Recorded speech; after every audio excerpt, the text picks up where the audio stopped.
2, the Power 2 on college football addiction. Let's pick the right screen there, TJ, and let's get into things. Appreciate Sleeper. We'll talk about them in a little bit, but love Sleeper. Yeah, appreciate it. Obviously, the guy running the show over here, myself, not Nate in the background, is sleeping. So there's a good tie-in for you, Sleeper. Hey, we got college football tonight. I was just complaining to Tom about getting to be depressed about Liberty in the late window. So can't wait for that. Who is it? Middle Tennessee State and who else? You got Missouri State and Middle Tennessee State, and then Liberty at UTEP. So I'm mildly interested in both these games, to be honest. I am fully excited to see Missouri State for the first time this year because I'll just be real. Have not watched a single snap of them. But I'm ready to see what we're going to get from Jamie Chadwell versus Scotty Waldron. Scotty Waldron's a really good coach, and even though the numbers don't back that up at UTEP, Miners, they're looking to go to a bowl game with Malachi Nelson as your starting quarterback. They've had some moments this year that's been exciting. They had Texas on the ropes at one point. They didn't. Texas just was really, really bad in that game. Yeah.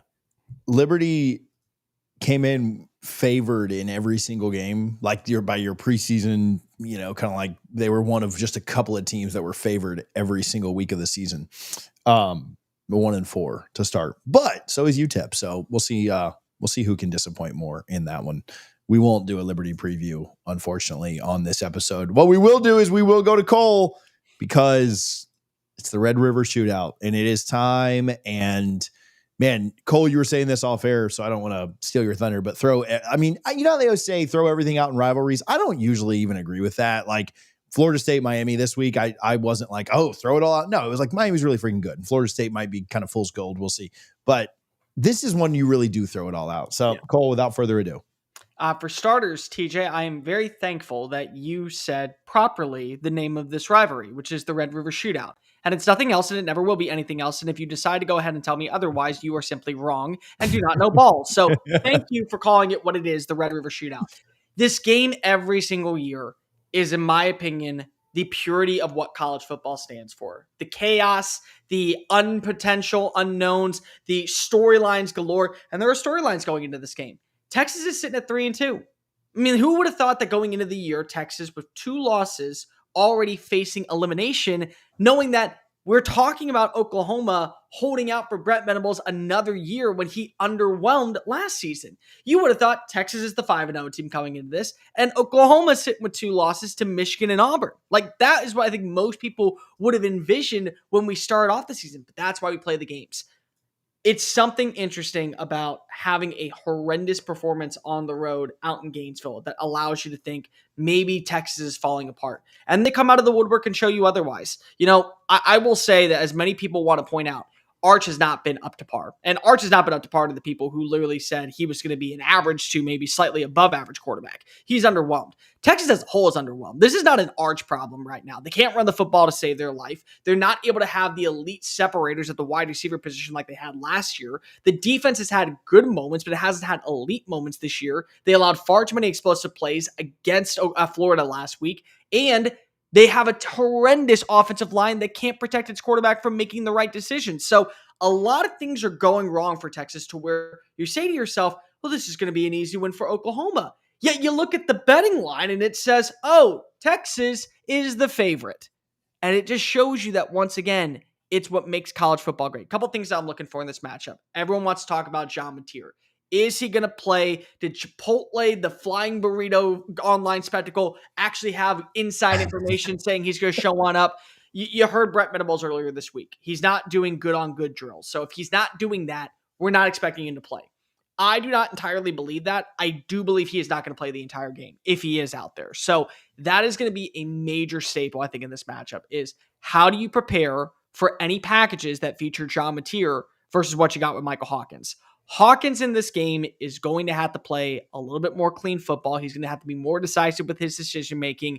And I think that he's going to have to rely a lot on explosive plays. The thing that worked last week for Florida was their ability to trust the explosives downfield after setting up the run. Remember, Florida did not run the football at all against LSU and Miami. I think you had Jaden Baugh average 12 carries in both those matchups. He had almost 30 in this game, and that pressured Texas into playing the box and then taking the tops off of the defenses. You have that with guys like Isaiah Satania. You have guys like that with Deion Burks. You have guys with Giovanni Gibson coming involved, Jared Kanik, the tight end. So there's a lot of things to where you got to rely on the 18 to 20-yard plays downfield that are going to be essential for Oklahoma to win.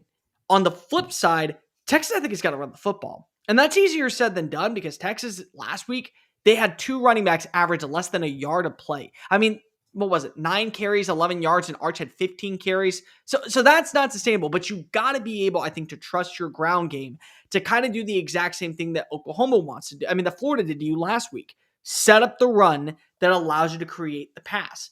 Explosives in this game, I think, are going to be the big selling point on either side. Arch waiting for Ryan Wingo to get on open for a 30-yard plus completion. Parker Livingston finding a way to get past a slew of defenders and be able to get a 40-yard score.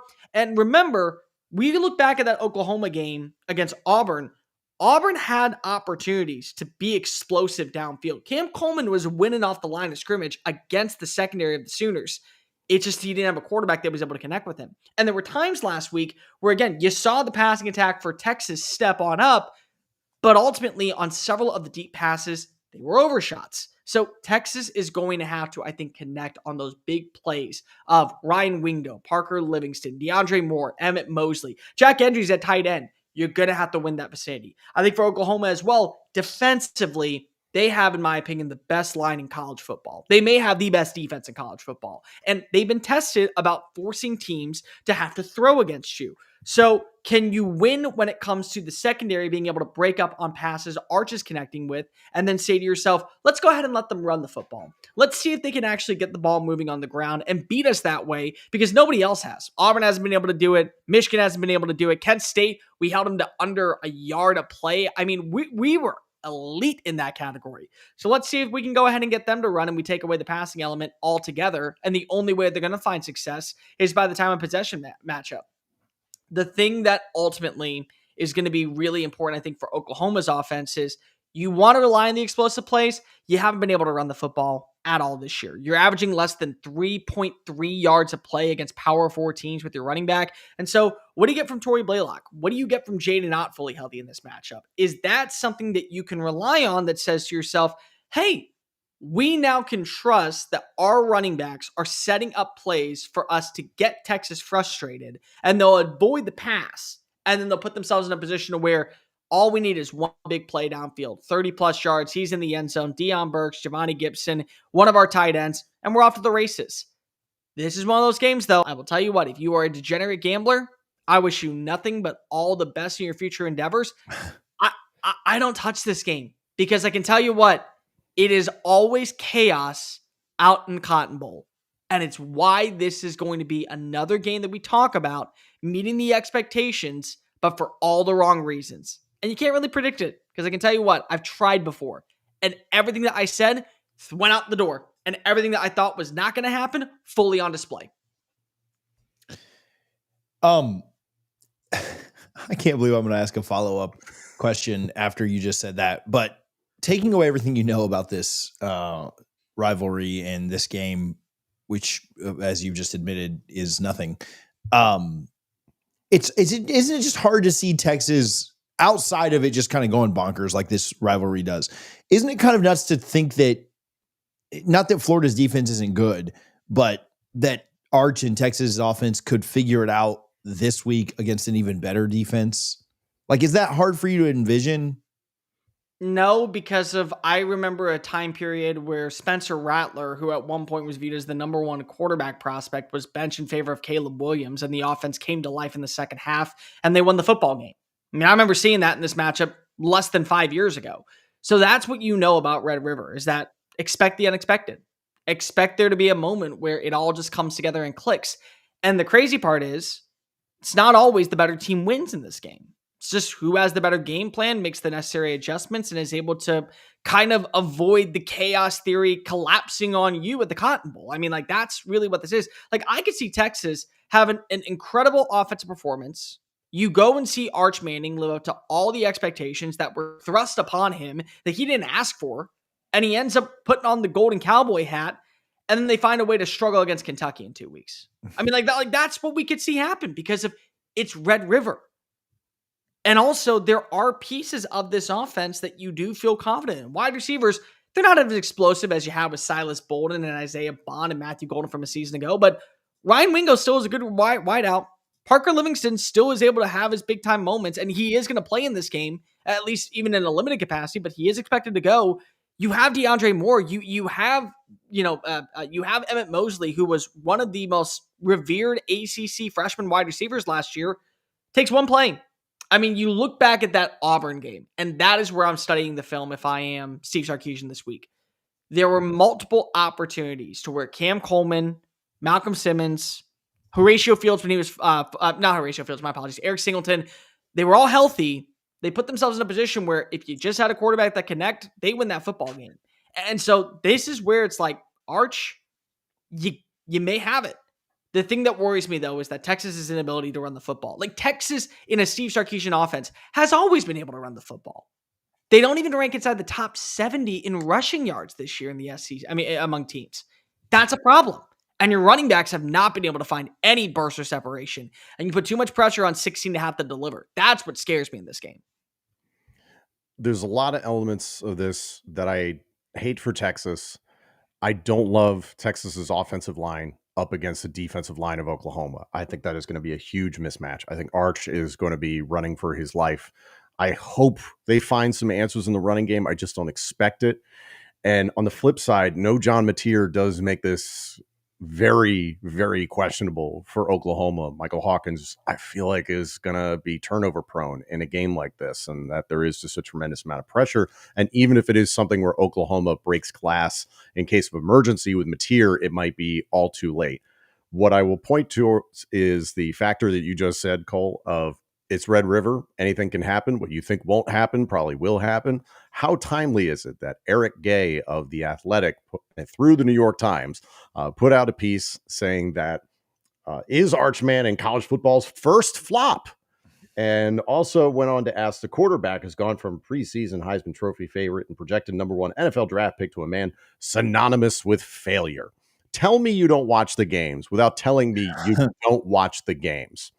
Give me Texas 22-21. So that's betting the over, and that's betting Oklahoma to cover the spread. This game is not going to make any sense. I like the playmakers for Oklahoma on offense far more than I do Texas's. But at the same time, I hate the quarterback situation for Oklahoma if it is Hawkins for the majority of this game. I think this is just going to be kind of madness, and I feel like it'll come down to the wire. And yeah, I think you see Arch with a golden cowboy hat on. I'll go the other way. I'll go under, and I will agree with you on Oklahoma to cover, but I will take the Sooners here. I understand that is the trendy pick due to the way that Texas looked last week, but I'll say that their defense gets it done. It's ugly, 17-13 final score. See, I completely disagree with both of you for different reasons. Number one, this is a game to where I think that you see both offenses explode, even if it isn't John Mateer playing. If it's Michael Hawkins, you may see Torrey Blaylock and Jaden Ott have the best rushing performance of the year at this point, and Arch just delivers. I'm hammering the over in this game because it just feels like it's topsy-turvy. And I also think that this is a game that Texas has to have. But it's also one that we got to remember Brent Venables kind of has to have, because there are some people out there, right or not, still saying, well, it's Auburn. Look at what they've done. Well, it's Michigan. They can't throw the football. Who have you really beaten? Okay, well, we beat a team that still is one of the best defenses in college football in what is considered neutral site field, when there's nothing neutral about it. Half the time you're at a home environment, half the time you're playing on the road. And that's what makes the Cotton Bowl such a unique experience. I'm going big. I think that this is going to be something along the lines of 37-34. I think my final score is 34-31, but I am racking with TJ. I think Oklahoma does win this football game. And I think Oklahoma puts itself in a position to look at the second half of the season and know that they got 2 wins with a limited or non-existent John Mateer, and that was enough to feel pretty confident on their success rate toward a college football playoff berth. Let's go to the Big Ten. Ohio State with another... Is this a challenge? What would you call this, Tom? I'll just shut up and let you go. Ohio State and Illinois. Is this a challenge at all? Does Illinois bounce back again after a brutal loss earlier, a win against USC, which was impressive, which their offense looked really good. But thoughts here? Yeah, they got smoked by Indiana earlier on this season. What was that, 63-10? It was horrible. Ohio State at Illinois. Ohio State's favored by 14.5. Over under is 49.5. Kind of similar to the situation I was just talking about with Oklahoma and Texas in the trenches. I hate this matchup for Illinois' offensive line against Ohio State's defensive line. And just in general, what Matt Patricia has been able to do, what Ryan Day has been able to do overseeing this program, reloading from all the pieces that they lost last year. This is a really good Ohio State defense. And the way that Matt Patricia has picked up where Jim Knowles left off in terms of scheme, he can really, really mess with quarterbacks' heads. Luke Altmaier, I think we've talked about it a bunch on this show. The running game is just not there, not because of a lack of talent with ball carriers. It's the offensive line has really struggled. They've struggled in pass protection as well. So I hate this matchup for Illinois in that respect. Luke Altmaier is playing probably the best college football of his career, and he's been in the same system now for 3 years, so it's benefited him. But his pass catchers, the guys that can help him out, aren't as talented as they were last year. I think Ohio State is not even clicking on all cylinders, which is the scary thing. Offensively, they have slowly taken the training wheels off of Julian Sayin, but they're still limiting the number of attempts that he makes. His completion percentage is around 80%. They're making it very easy on him. We knew what they had in Jeremiah Smith. We had a pretty good feeling of what Carnell Tate was going to be in the absence of Emeka Egbuka, and he has impressed. They have playmakers. They have depth along the offensive line.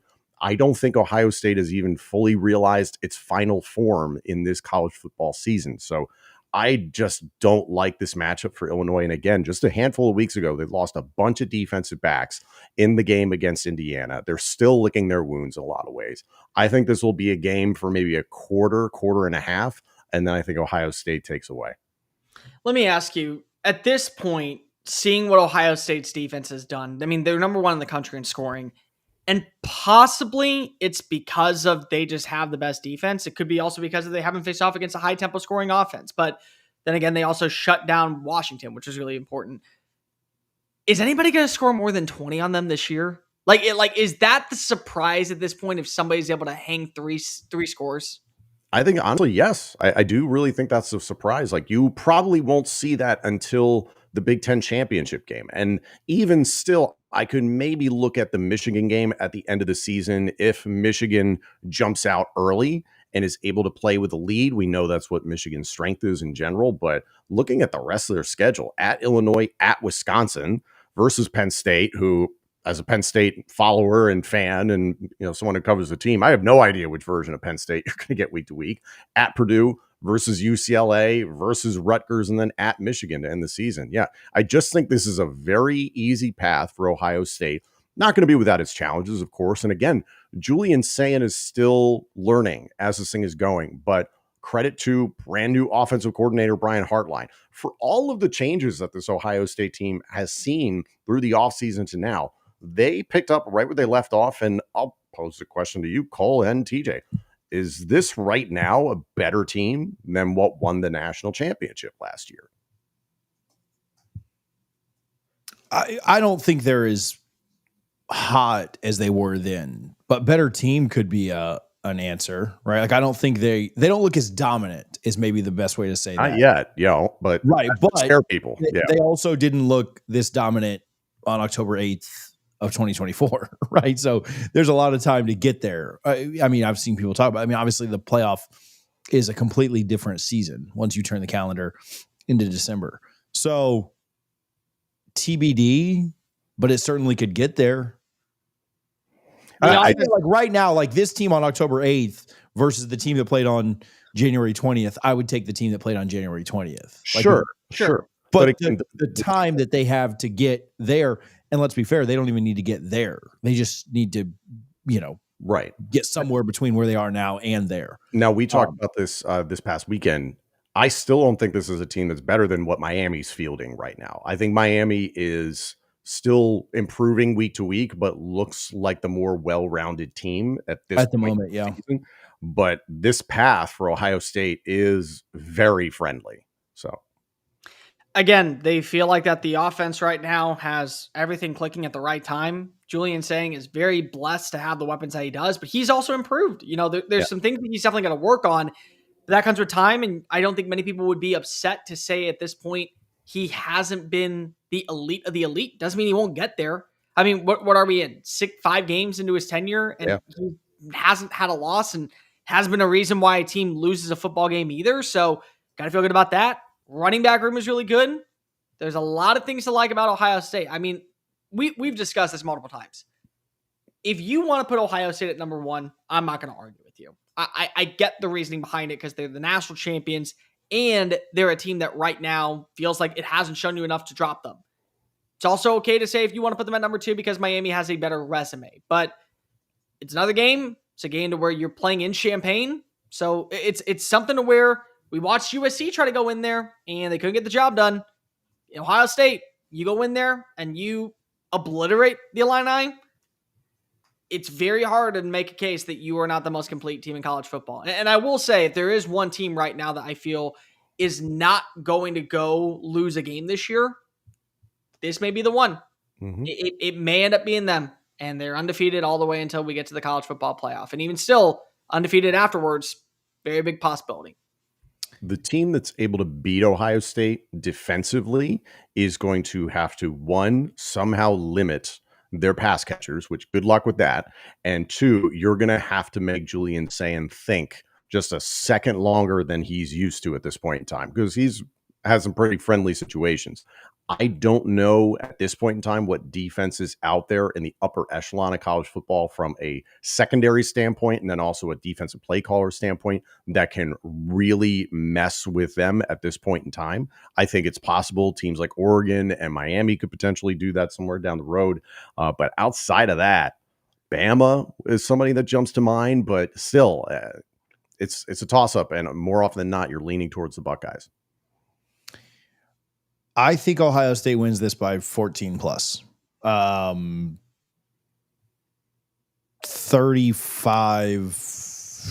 I'll go 35-21. I've pissed off enough Illini fans in the past, but I think even you can agree. This is not one of those games to where you're saying, oh, we lose and we're just the worst team. It's that Ohio State's just a better team. Doesn't make you a terrible team, just makes Ohio State, I think, more complete. And so I think that's going to be the case. I'll go a little bit nicer. I'll go 31-20. I think that you will see kind of the foot get off the gas a little bit for the offense for Ohio State. Still a double-digit win. And that's something very impressive to say about a team that goes on the road and is able to show the exact same gusto that they do when they're at home. Give me Ohio State 49-17. Wow. Strong.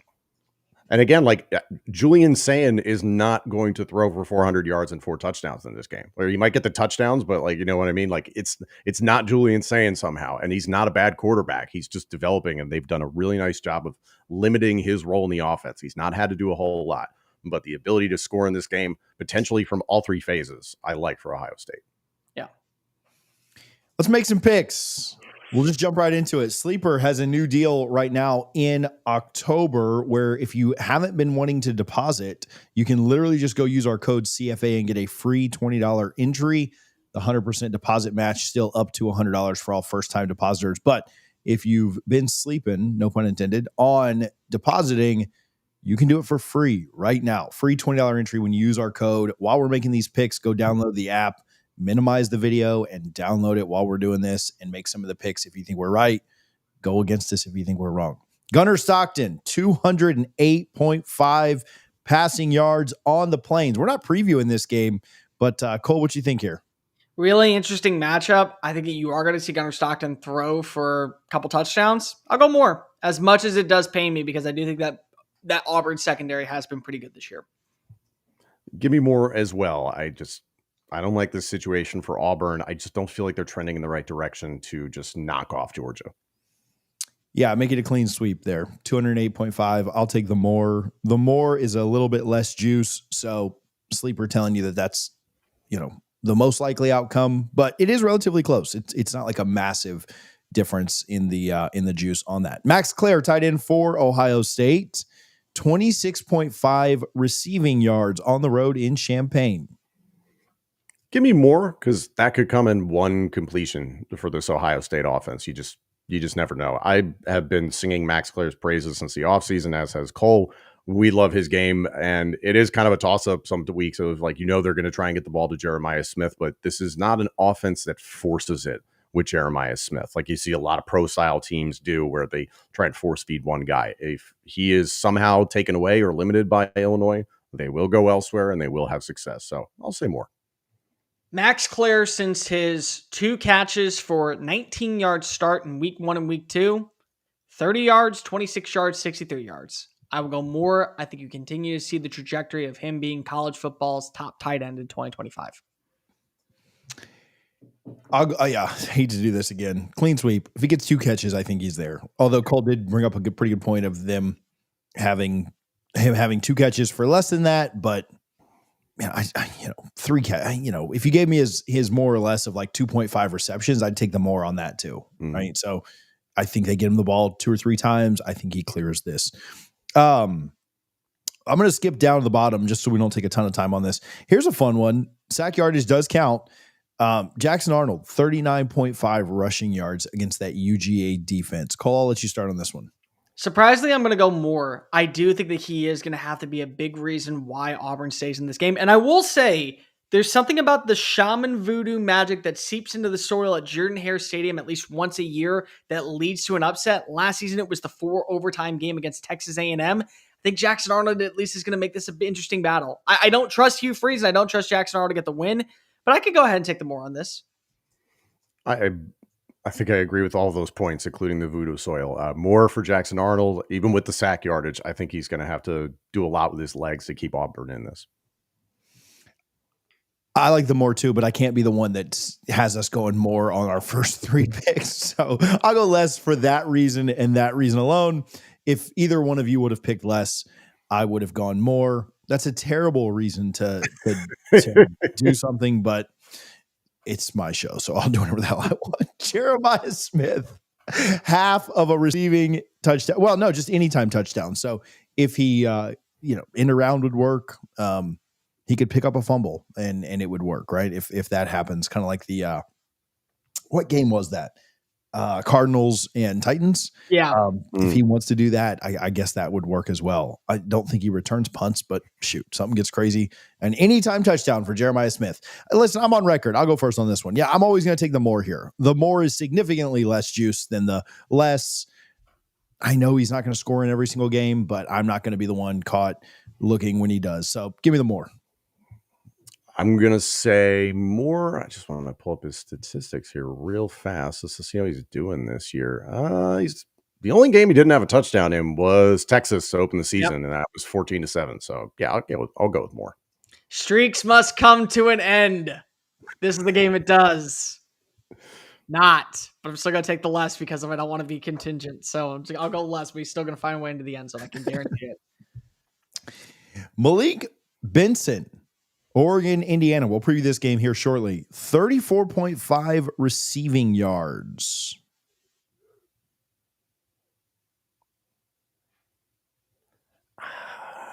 I've said a lot of more today, so I think I'll have to say less here. I will say more from Malik Benson.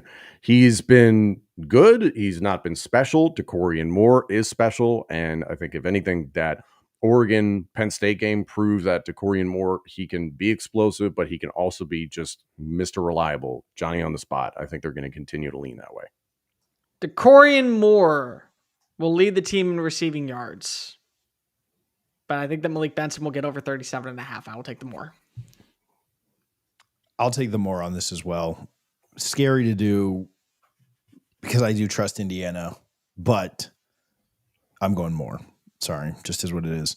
Let's skip down to Julian Sayin, 271.5 passing yards. Less. That's a big number.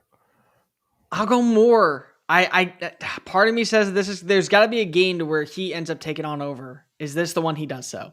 I'll go more. I'll go less.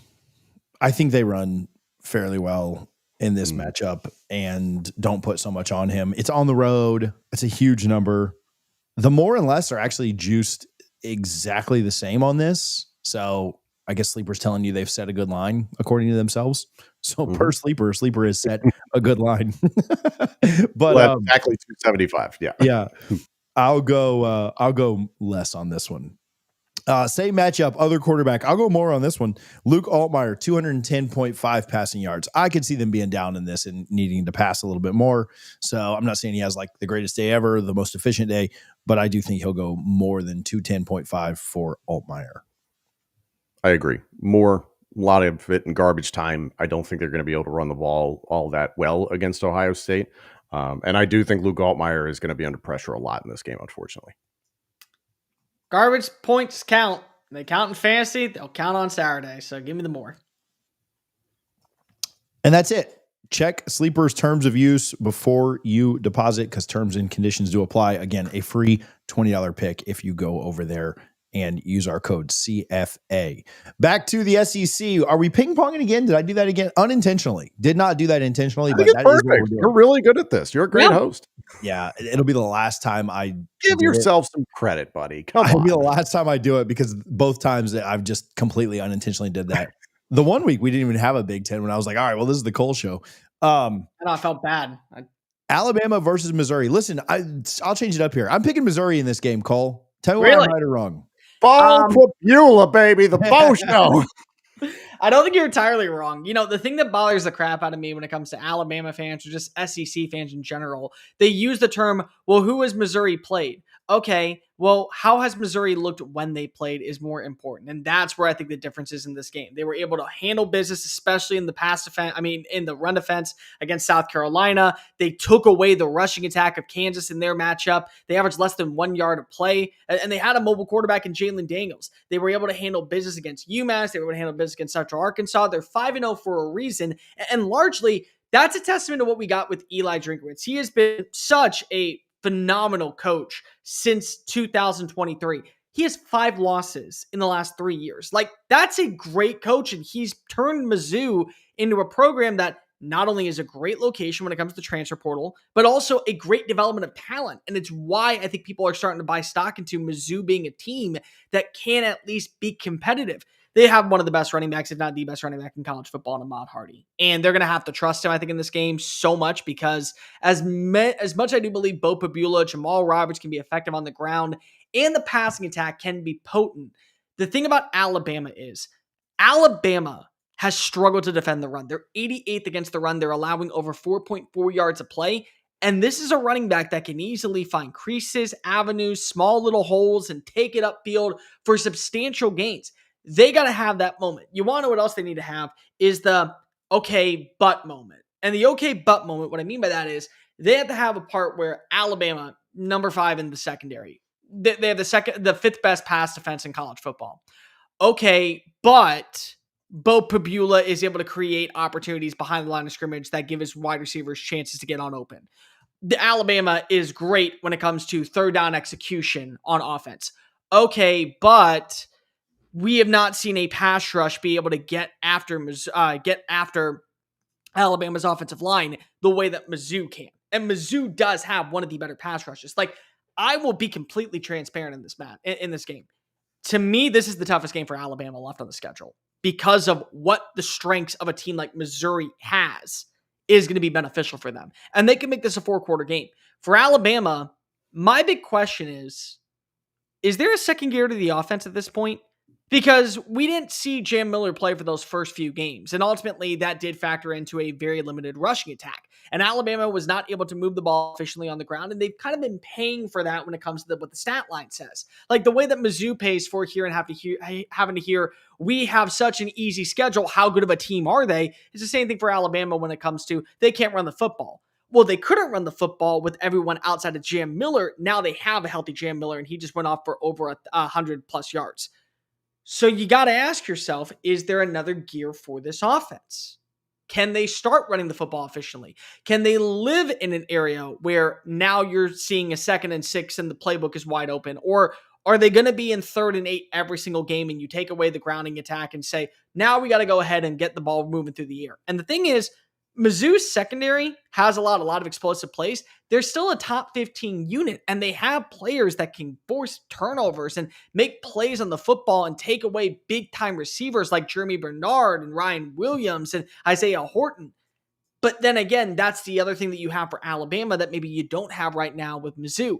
Mizzou, you like what you see in Josh Remaining. You like what you see in Marquise Johnson. Kevin Coleman is a stud, and in my opinion, he's one of the most slept-on offensive pieces in college football. But do you feel like that they can be game changers the way that you don't have a Ryan Williams one Saturday? Okay, no problem. We have Jeremy Bernard. Okay, we don't have Jeremy Bernard this game. No problem. We brought in Isaiah Horton. This is going to be a 4-quarter battle. I mean, if you want to pick Mizzou, I do not think that you are that crazy in this game at all. Mizzou is a good team. And I'm sick and tired of hearing people say that Mizzou can't find a way to get the big one and they get lucky because of a bad schedule. They're a good team. And they're going to show you why you're a good team on Saturday. The thing is, Alabama's also a pretty good team, if not a great one.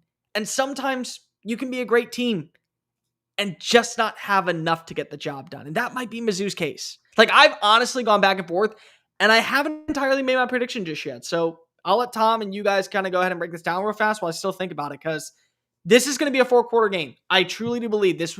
When we look back and Alabama's in the college football playoff, if they are there, this is a big reason why.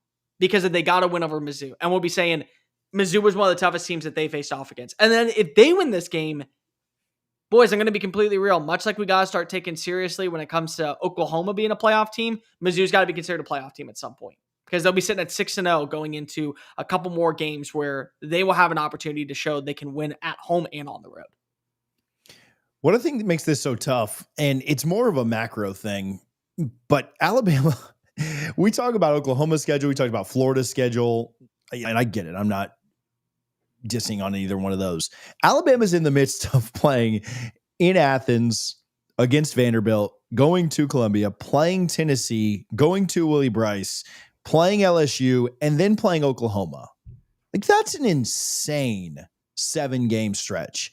And listen, they'll probably win them all because I say this, but I wouldn't see any team in the country going undefeated against that schedule. And so when I try and think like, okay, where is it realistic that they could drop? I know Williams-Brice is tough. I'm not a believer in South Carolina. You get Oklahoma and Tennessee at home.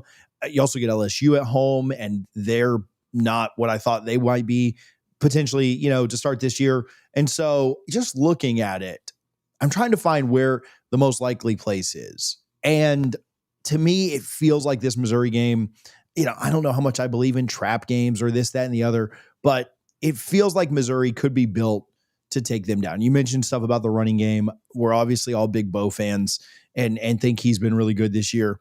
Could that be the one that trips Alabama up? You'd never really think that you're coming off of an emotional win against Vandy. And though they salted that thing away late, that was a game that they very much had circled. And they've had to do that in back-to-back games now with Georgia and Vanderbilt. So listen, if Alabama lines up and plays an A-type game, they'll win this, right? Can you continue to line up and play A-type games? Going on the road in the SEC is a big deal. I don't know that I have a lot of confidence in this pick, but I also don't like to just pick chalk every single week. So I don't know. This one feels like it could be a ton of fun. 31-28 Missouri. I'll say this. Alabama the last 2 weeks, Georgia and Vanderbilt, two of the toughest teams on their schedule, and rebounding from the loss to Florida State.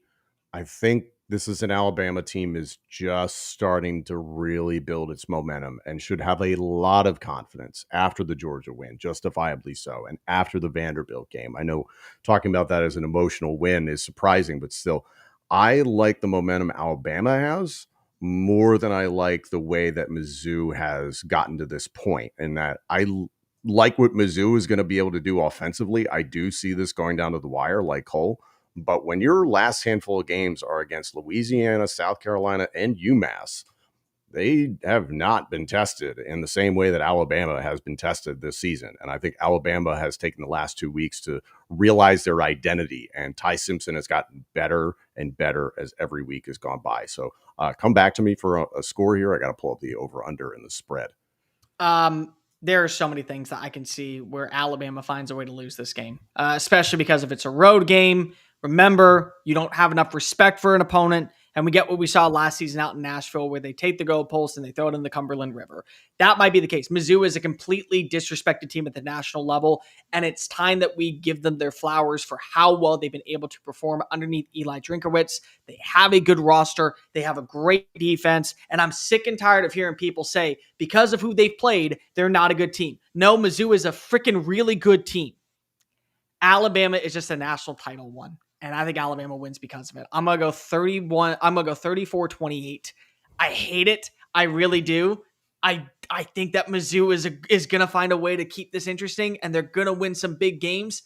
It's just not going to be against a Crimson Tide roster that's rolling at the right time. So 34-28 final score. Give me Alabama 35-31 in this one.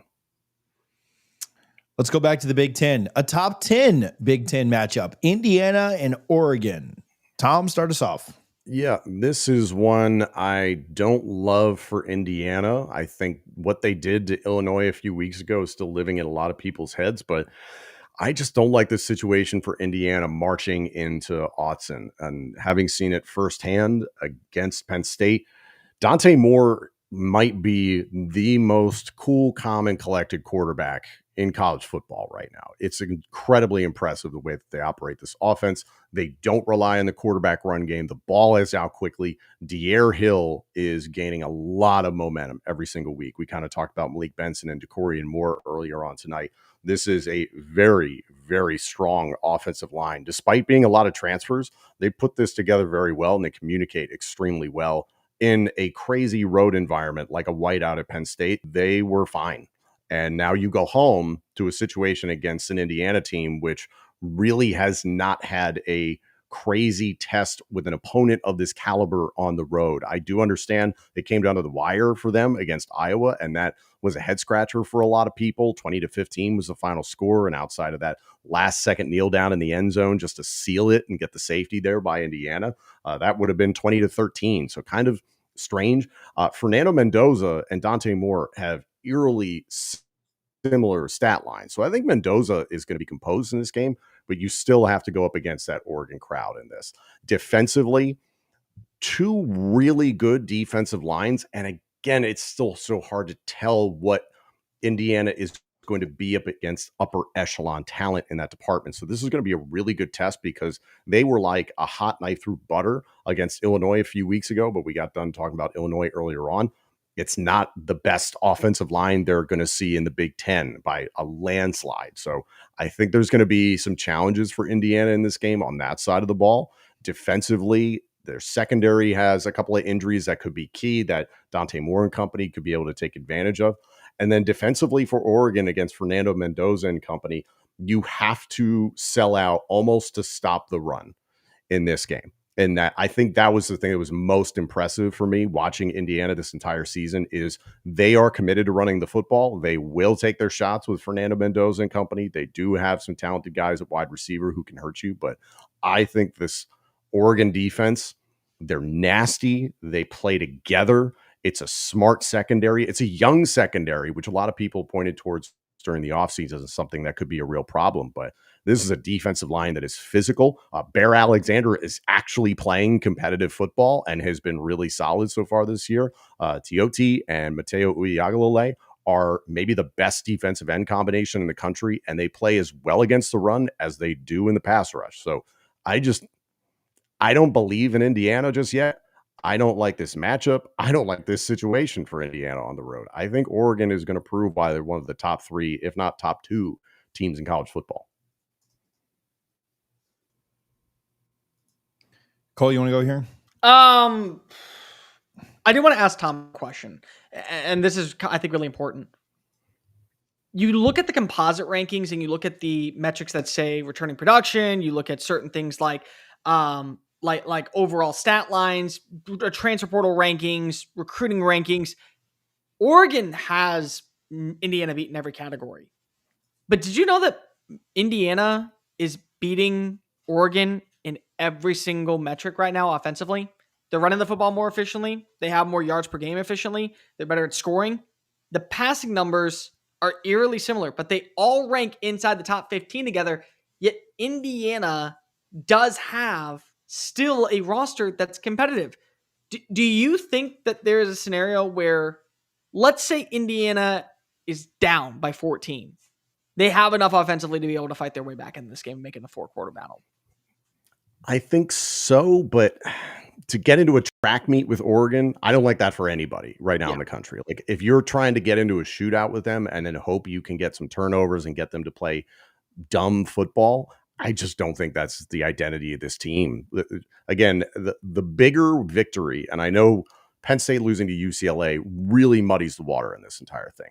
But looking at Indiana's resume versus Oregon's, I think you have to give a lot of credit to what Oregon did on the road at Penn State. Far more than what Indiana did against Illinois. I think we know what Illinois is at this point. The game against Iowa, to me, is the one where I'm puzzled. Having the bye week, the time to get ready for this game, will help Kurt Cignetti and company.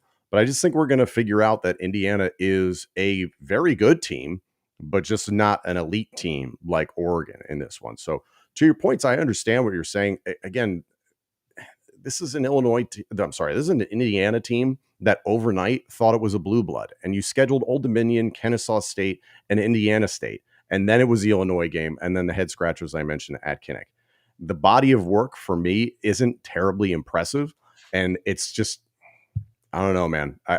What I saw this team do to Penn State's defense, which on that night in Happy Valley, that looked like a national championship caliber defense from Penn State. I don't like this matchup, and especially it being in Oregon. I don't think this sets up very well for Indiana to have success. I think they're going to be able to score. I think they're going to be able to at least kind of keep pace with Oregon, but I think Dante Moore and company pull away. I actually really do like Indiana at this point, and kind of like Mizzou, just because of the logo, we do not give them the respect that they deserve. And I think that Indiana has come to a level where they weren't a flash in the pan underneath Kirk Cignetti, and Sig has turned this into a sustainable identity that I think is going to be long-term standing in Bloomington. If this game was played in Bloomington, I would take Indiana to win. I would take Indiana to probably win outright. And I mean by double digits. It's in Autzen. And you may believe that the SEC has some of the most incredible Cathedral of Chaoses, and they do. Autzen is an outlier to where you close your eyes and you stand on the sideline on a third down call. Very few places are built like it. And that's why I think it's going to be the difference in this game. I think Oregon wins. I think Oregon pulls away late for a cover as well. I think we're going to see something along the lines of 34-24, 34-21. I'll go 34-21 final score. Indiana does enough, but I think Dante Moore, once again, he just checks off another box going towards a Heisman Trophy caliber season. Yeah, my score is really similar. I think they have to settle for a few more field goals, but they move the ball consistently enough. And then I was literally going to say the same thing, Cole. I think they get kind of a backdoor cover, 30-20. So very similar score. They have to settle a few more times for field goals. Indiana does all that they can, bows up a few times, keeps it competitive. Oregon pulls away late. Tom? I think Oregon gains a lead, and you see Indiana try and mount a comeback late. I think Indiana has a backdoor cover, but still give me Oregon 31-28. Wow. Okay. I hope Tom's right. I do too. Just so a little bit better game. This is the first weekend. Well, no, I take that back. I've been to, so Florida, there's been 6 weeks so far. I've been to all 5 games. And so this is the first weekend that I'm actually just sitting on my couch watching football outside of that one bye week. And so, yeah, I hope that Tom is accurate on this one. Florida at Texas A&M. Cole, can the Gators shock twice? Here's the thing. I remember on SEC Unfiltered, we were doing our preview for the season, and we had what's going to be the game that not enough people are paying attention to that they need to be talking about.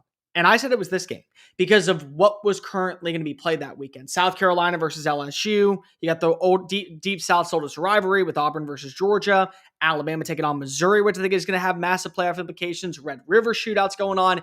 This is a game for all the wrong reasons initially that I thought this was going to be such a good under-the-radar gem. And it is still because of so many other games that we're talking about. This could have prime time event spectacle, and we're getting it at night. For Florida, here's what this comes down to. Florida had a game plan after the bye week and said, this isn't working, this isn't working, this isn't working, this isn't working. Let's go do this. And we beat Texas. Can you continue to follow that path going into this matchup against Texas A&M, where you start to see the rushing attack headlined by Jaden Baugh stay potent? And the crazy part is you aren't afraid to continue to run the football when you're not seeing the same amount of success that you did against Texas. Like, if the defensive line at Texas A&M is holding you to 2 or 3 carries, are you still saying, no, we're going to run it efficiently and we're going to continue to run it down their throat until we get them so frustrated that they're going to throw the football, and now we can take our shots to Vernell Brown and Dallas Wilson? You have to come in with a game plan that is eerily similar to what we saw last week down in the swamp. You can't go revert back to what you were doing against South Florida and LSU and Miami and think that you're going to be able to win this football game. You won't. The thing about Texas A&M, though, is Texas A&M has once again just crossed off all the red flag boxes that you wonder about. Can they be a national title threat? There's 2 left that you got to wonder. Number 1 is penalties. They're 123rd in penalties. And so far, that has been a thing that has not hurt Texas A&M this year. And largely it hasn't hurt them because they play at Kyle Field. And so this is, again, home environment. Is it going to hurt you? I don't think so. The other thing is the deep ball accuracy of Marcel Reed. I said last week, and I probably should have phrased this better, that Marcel Reed throws an incredible deep ball. What I mean is that he can let it fly. He still is highly inaccurate with the shots downfield. But when it is accurate, again, you have 2 weapons that have just been exceptional every single game in Mario Craver and Casey Concepcion. And they play off each other extremely well to where one is able to take the top off of a defense and one is able to work the middle of the field. And that gives you 18, 20, 31-yard gains.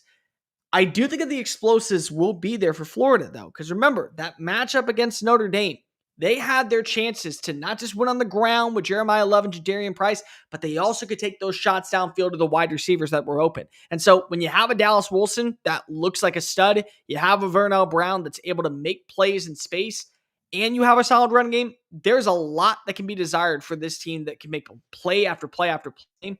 And this could be a 4-quarter battle. Texas A&M's defense, how are you going to be able to face off against Florida's offensive line? Florida's offensive line looked horrendous at times in run blocking, but then they went up against one of the best run defenses in college football, and they shut them down. And so this is a Florida offensive line that if we see that version from a week ago make the trip on down to Kyle Field, this will be the best unit that Texas A&M's defense has faced this year. The matchup between Torian York and Jaden Baugh is going to be cinema, because I truly think that Torian York is the most underappreciated player in college football. He's not a big linebacker, but he plays like he's 6'4", and he makes play after play after play. And Jaden Baugh, I personally think, can be the best running back in the SEC when he's fully healthy, if you give him the ball enough times. Ahmad Hardy and Lavian Moss, I think, have earned that right now because of the way they've played. But Jaden Baugh has that capability of being a difference maker. It is very unlucky to go against 13 for Florida's backfield.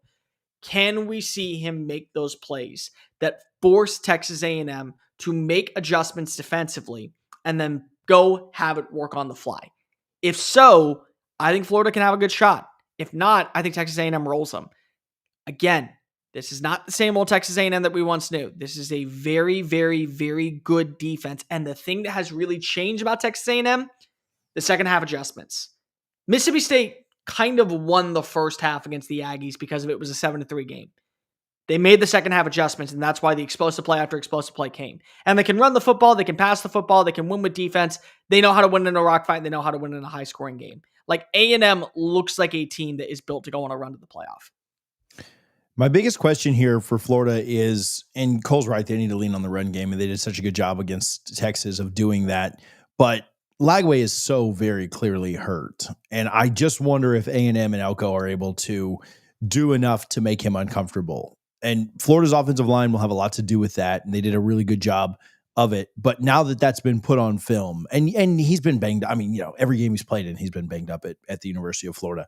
But I do wonder if, after seeing it last week against Texas, if Elko gets a little bit more creative and they bring more pressure, they disguise pressures a little bit more to try and confuse him. Obviously, he struggled at times with, I mean, you think about the way that LSU played him. That's my big question for Florida. I think their defense will continue to show up. They're such an enigma. The way they start season slow, but then somehow play with their hair on fire. Once their coach is kind of got 1 foot out the door, or maybe a foot and a half out the door. And so I expect them to play really, really inspired. I think this will be a good game. It would surprise me to see A&M blow them out unless things just kind of start to unravel and you get another multi-turnover game from Lagway or something like that. So but I do think they keep this close. I worry a little bit about them being able to replicate the performance that they had against Texas, especially because it's on the road. But I think this is a good game. I'll take Florida to cover. I'll go 24-20 A&M. I really like the game plan that Florida executed offensively against Texas. This is just going to be a very different matchup. Right now, Texas A&M is allowing roughly 109 rushing yards per game. Their worst rushing defensive performance of the season was against Notre Dame. That was 3 rushing touchdowns, 3.5 yards per carry. You're going to want to showcase Jaden Ball again. I just think it's strength versus strength, and I like what Texas A&M is putting on the field a little bit more than what Florida is doing. So I don't love this one for Florida, on the road. I want to take a look at the spread here for a second. 7.5 in the favor of Texas A&M, over under 46.5. I don't know, Cole, it feels like a rock fight to me. It doesn't feel like a game where you see Texas A&M blow away with this thing. I could see some explosives from Marcel Reed and company. I like his wide receivers, but I don't know. I think they get limited a little bit. Give me like 21-17 Texas A&M. I don't think you're wrong. Here's what I think is really impressive. Texas A&M has played 4 different type of battles this year, and they've been able to win all of them. Yeah. You need to win with finesse. They can win with deep shots down the field to 2 wide receivers that both have an opportunity to go for over 1,000 yards. You got to win with defense. Okay, we're going to sack Jackson Arnold 7 times. We're going to limit explosive plays, and we're going to win a rock fight. We can't throw the football this day. Okay, no problem. Look at that. We're going to run for 300 plus yards. Oh, still throw the football, but run 300 plus yards with our second running back in Reuben Owens, who'd be starting for most SEC teams this year and outgain Mississippi State by over 300 yards. We're going to run for 300. So they've shown you there's a multifaceted way of winning. And I think that's kind of where the difference is when it comes to these 2 teams. I can trust Florida to make this a 4-quarter battle.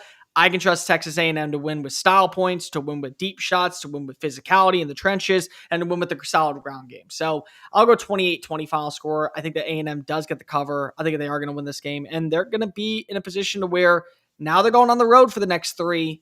Is this where it all comes crashing down? Maybe, but this A&M team's built different, and the second half adjustments speak volume toward that. Let's roll to our last one, Michigan and USC. Tom? I like Michigan in this one, and I know I bagged on Michigan plenty this year, and I still think 8-4 is a real possibility, guys. But in this one, I just think this is trending in the right direction for Michigan. And right now, USC is favored by 2.5, over under 57.5. I do see what Vegas is pointing at, and that, Jaden Maeva and company have thrown the ball extremely well throughout this season. This is in Los Angeles. This is favored. This lines up in their favor in a lot of ways. There's a lot of injuries right now on this USC defense. I think the world of Danton Lynn. I think he's a very good defensive coordinator, and he has his guys disciplined and prepared for every game they go out and compete in. I just don't think they have the right talent available to them right now to slow down what Michigan is capable of. And I've talked about it throughout the season. This is an offense with Bryce Underwood and company that is incrementally getting better. He's getting more and more comfortable as a passer. The one thing that's consistent is that arguably the best transfer portal acquisition of the entire offseason, Justice Haynes, looks fantastic. And I think if Michigan were a higher profile team, he'd be the Heisman favorite at this point in the season. If Michigan was a team that was sniffing the top 5, that's my point.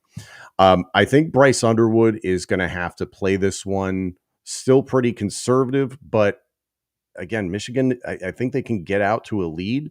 And I do think the physicality is going to be something that USC just can't match. And the one thing that I think would work in Lincoln Riley's favor is actually running the football consistently in this game. What they've been able to do so far this season with Jordan at tailback has been really impressive. But Wayman Jordan, for all of his gifts, kind of like Woody Marks from last season, there were plenty of times last year, and Lincoln Riley has done this a bunch, where he gets into games where it can be a time of possession, field advantage type of game, and he just forgets to run the football and he gets pass happy. I think that's going to happen again in this game because Michigan wants to play that game. It's very clear that they want to do that from the outset. So I think Bryce Underwood is slowly getting better. He still doesn't have the weapons that are really going to scare anyone, but I think they'll still have their opportunities here against USC. As I mentioned, some issues with their availability on defense. So I like what Michigan can bring to this one. And it is this big question mark now, again, not to continue to harken back to my Penn State Indy Lions, but after that loss to UCLA, it feels very wide open as to who's the third and fourth best team in the Big Ten. Yes, Indiana, and we're going to learn a lot more about Indiana this weekend on the road against Oregon, but Michigan has a chance here against what is now a 4-1 USC team to leapfrog them and all of a sudden make their place in the in that upper echelon of the Big Ten. And dare I say, if things trend in their direction, could sneak into the college football playoff. It's too early to tell, but this is going to be a good resume builder. I think the loss at Oklahoma and the victory against Nebraska told two very different tales, two very different teams in general that they played against. That defense of Oklahoma, I think we all agree, is one of the best in the country, top 5, top 3, maybe. That was a tough outing for them. And then against Nebraska, inferior competition, not by a ton, but by enough. And Michigan was able to jump out in front. I think this is going to be a similar situation. Jaden Maiava is going to be able to get his yards and he's going to be able to get some points. So the question is, can Michigan keep up with it? And can they cause some turnovers to at least limit the amount of possessions that USC gets? Tom, let me ask you this, and I think this is going to be an underlying key stat for the game. Is Michigan going to have an offense that can counteract everything that we know about the passing attack of Jaden Maiava? I mean, Jaden Maiava, if they're down by 14 and their bread and butter is winning on the ground, do they have a passing attack that can say, hey, time of possession is not in our favor. We got to get this thing into high gear. Donovan McCulley, Marlin, tight end, secondary wide receiver. We're going to trust you. Like, are we at the point of where Bryce Underwood is being told, this is now your offense? Go ahead and run with it. The short answer is no, in that if this is still a team that's down by 2 scores and you've got 10 minutes to play, for instance, in the fourth quarter, give or take, I don't like that situation for Michigan. I don't like them in a lot of 4-minute situations, right? At the end of the first half, for instance, when they have to go quick. McCulley has stood out, to your point. I like that you brought him up, and he is somebody that I think is a big body guy who is going to be able to have a little success against USC. But again, if Maiava, and those wide receivers are able to score early and be safe with the football, avoid turnovers, avoid mistakes, and they build enough of a lead, they'll be able to keep Michigan at bay. But the flip side of this is what I think is really going to be interesting is that this Michigan defense, I think, is going to attempt to make that running game try to be the focal point. And I think Lincoln Riley is going to see the opportunities in the passing game, and he's just going to get baited into that. Because I've just seen it happen too many times with him in Big Ten play at this point. So I think Michigan can pull this out. I think it'll be close, but to the points you just said, there's no way that Michigan has the ability right now, down 2 scores, not 10 points, but like 14 points to a good opponent on the road, especially. I don't think Michigan's able to come back from that. It feels like if this goes over 57.5, that certainly favors USC. I know their defense is atrocious, but Agreed. Can you see Michigan scoring enough there, getting 4+ touchdowns to win that game? I mean, I feel like it needs to go not well under, but it needs to go under. It needs to be under like 50 if you're seeing the path to a Michigan win on the road here. I could see a situation where where Michigan is getting 4 touchdowns on the day because they run the ball extremely well. Like they really do. And they get a lot of explosives through the running game. So they are able to score quickly in this game, kind of like what they did against Nebraska. They had a lot of bursts here and there where it was a 75-yard touchdown run by Justice Haynes. They were able to flip the field at one point with a muff punt and then score immediately. Like you're going to need those situations to give you that cushion against USC. But the total, 57.5, that number scares me a little bit. But I still think there's going to be points that USC is going to be able to get in the passing game. So I'm going to take Michigan like 28-24. Cole? The thing the thing that I think is going to be really important for Michigan in this game is you can't get beat in multi-dimensions. You can't allow USC to be able to run it all over you and then to be able to pass it all over you. You have to eliminate one of those things. And if they win on the ground and they get over 200 plus rushing yards and that's how they win the football game, okay, not saying that you're proud of it, but you can live with it. But if they're able to slice and dice you apart with the rushing attack, and then you get a healthy Jacoby Lane, who for my money is the second best wide receiver in the Big Ten, maybe the third, and the only one that you consider maybe a little bit better is Mekhi Lemon, his teammate. Remember, he wasn't healthy for that game against Illinois. So Mekhi Lemon really was the answer in that game. Jacoby Lane being fully healthy, I think, could be a big difference in this matchup. If you allow them to beat you and the rushing attack, that does not favor Michigan at all. A part of me just says Michigan, I think, is going to eventually get there offensively in the passing attack. What I worry about is that even though, and I'm going to push back a little bit, TJ, I don't think that USC's defense is awful. I don't think it's great. I think it's like it's not Alex Grinch bad. It's but it's fine. I think if they're going to get enough advantages, they're going to be able to slow down the tempo of what is Michigan. And that's going to lead to USC kind of finding that opportunity to make things interesting. And I think USC is able to pull this one out. I got USC winning this one 34-30 final score out in the Coliseum. And a lot of things, as Tom just said, I don't think of that number 3 spots open. I think Indiana is securely put right now as the third best team in the Big Ten. That 4 spot is a 5-way race, and I think USC can easily find itself in that conversation. Yeah, I think I'll just roll with the whole home team here. If this was in Ann Arbor, I'd probably go the other way, but I hate to buy in or believe in Lincoln Riley. I don't have a lot of faith anywhere here, so I'll just have faith that it's not in Ann Arbor, and so give me USC. I'll go even a little higher, 35-28. USC wins it. I think that's all we got for this week. We did 6 games. Nice slate this weekend. A great slate. There were games. I texted you guys the other day. I talked about this when we were live on Monday, but there were games we left off of here. What else was, Georgia, Auburn, LSU, South Carolina, BYU, Arizona. I think Arkansas, Tennessee, you could throw in there. Texas Tech plays Kansas, and then Arizona State plays Utah. So there's a lot of really good stuff this week.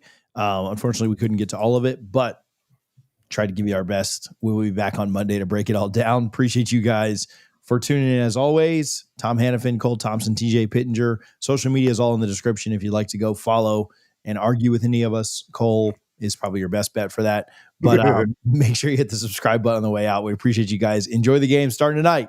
North Texas gets the upset.